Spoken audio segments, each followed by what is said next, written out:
So all these experiences, all these great people, all these special players and coaches I've been so blessed to be around. How has it helped me in passing time? In a big way, every day, every single thing I do. You know, Dan Marino and I talked about when I was a rookie of one day making a Washington State wine when I moved back to Washington full time after my playing career. And we took all these NFL experiences and put it right into our business plan.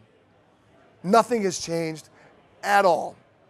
We know, much like the NFL, the wine world is one of the single most competitive consumer products in the world. How are we going to do it? We're going to build an amazing team. We're going to get a winemaker to buy in. We're going to have some sales folks. We're going to build these amazing relationships with all these distributors around the country to make this thing happen.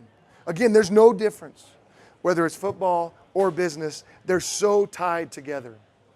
And I think about Dan and I think about Coach Belichick. You know, when we're in meetings as a group, I think about my customers and the relationships that I want to have with them and how they come first in every single thing that I do. You know, if a cork pops out on the way when it's shipped across the country because of the heat, they're getting a brand new one, they're getting a personal letter, they're getting taken care of. And I tell you, this wine passion, this wine bug, I absolutely love this thing. As I said, it's competitive, there's no doubt about it. But it's a product that you work so hard to make. You know, 2010, we really started this thing. We just released our first wine here in 2015.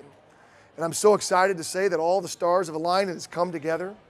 We made our Cabernet, our 2012 Cabernet, our first vintage. Got 94 points in the Wine Advocate, 93 in the Wine Spectator, 93 in the Wine Enthusiast. And it's something we're all so very proud of. You know, the fruit comes from 3 different vineyards over in eastern Washington. You know, where my great-grandfather was one of the first Concord grape growers in the state. So I got this fun agricultural history with the Heward family. I've come full circle now. And again, it's amazing, all the relationships, all the connections, all of your life's experiences, and here you are using them in a family business that goes way back to the early 1900s. And again, so fun for me, so fun for Dan to continue our relationship. You know, all these years later after football, to put our hearts into a product and a passion that means so much to us. So really, again, I just want to thank you for your time today. Hopefully some of my stories and my journey relates to your business and your situation, and you can make that connection. And remember, it's all about the team. It's all about those relationships and being great leaders. And then once again, having fun and doing the right thing along the way. And ultimately, you too will have some success. So thanks for having me. I grew up in eastern Washington. My great-grandfather grew Concord grapes in Grandview, Washington. My dad grew up playing in the Horse Heaven Hills where we're getting fruit from. I grew up in a very ethnic neighborhood, and a lot of people made their own wine, and my great-grandfather made homemade wine. So it was in the history of my family.